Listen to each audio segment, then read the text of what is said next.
Hola, no te quiero hacer perder mucho el tiempo, así que voy directa al grano. Si quieres escuchar el audiolibro completo, echa un vistazo al enlace en la descripción. Podrás disfrutar de una prueba totalmente gratuita que te dará acceso a un amplio catálogo de audiolibros.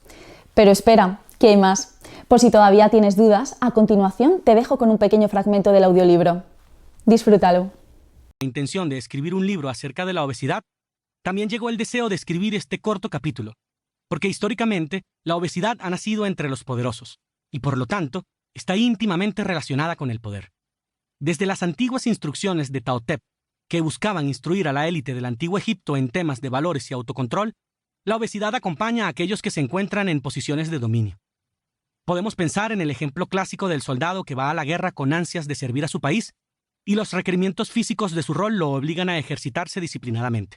Pero con el transcurrir de los años y el éxito en su carrera, termina convirtiéndose en un general obeso que apenas debe moverse, porque tiene todo un ejército de subalternos que hacen todo lo que él les ordena. La obesidad es una enfermedad, y de la misma manera en que afecta negativamente nuestra capacidad de realizar actividades físicas, también puede afectar nuestra capacidad de tomar decisiones, cosa que es especialmente preocupante cuando hablamos de las personas que rigen nuestros destinos.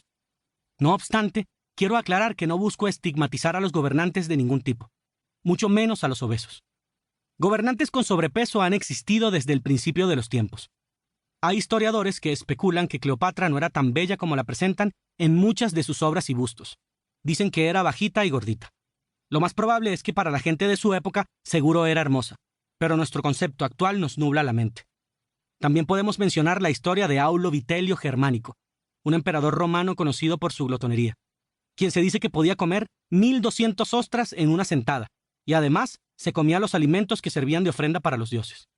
De hecho, si nos remontamos a la historia reciente, y en específico a la historia latinoamericana, tenemos el caso de un gordito a quien podríamos contar entre los personajes más ilustres del continente, el benemérito de las Américas, Benito Pablo Juárez García.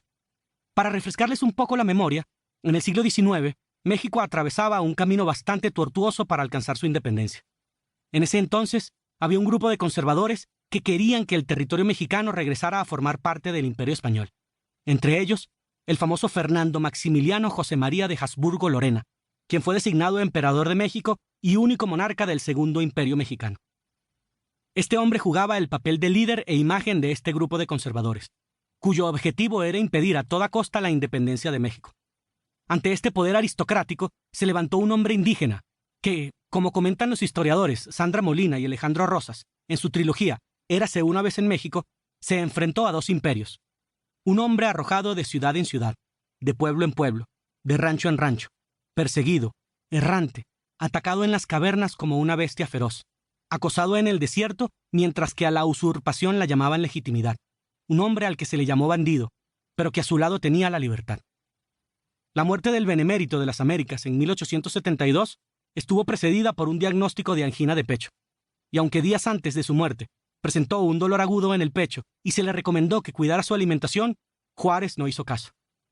Molina y Rosas también cuentan que 2 días antes de su muerte, el 18 de julio del año mencionado, tomó sopa, comió tallarines, huevos fritos, arroz, bistec, frijoles, salsa de chile piquín, fruta y café.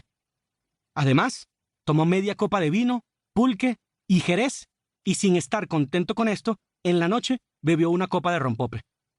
48 horas después, falleció a sus 66 años de edad debido a varios calambres de corazón, como se le llamaban en esa época a los infartos. Si comparamos esto con la expectativa de vida actual, es bastante prematura. También podríamos mencionar a un gobernante mexicano que durante 31 años ocupó con puño de hierro la silla presidencial de este país, el militar Porfirio Díaz. Aunque hoy en día muchos mexicanos piensan que su gobierno trajo estabilidad, orden y civilismo al país, no se puede negar que fue un dictador sanguinario y déspota. De hecho, una de las fechas patrias de México tiene que ver con la revolución que tuvo lugar a principios del siglo XX buscando acabar con el régimen de Porfirio Díaz, liderada por Francisco Madero, Emiliano Zapata y el popular José Doroteo Arango Arámbula, mejor conocido como Pancho Villa. Se cuenta que, pese a tener 70 años, se mantenía en forma y hacía caminatas extensas como parte de su rutina de ejercicios. Era famoso por subir frecuentemente y sin mayor ayuda el Cerro del Chapulín, el cual se encuentra en el estado de Jalisco.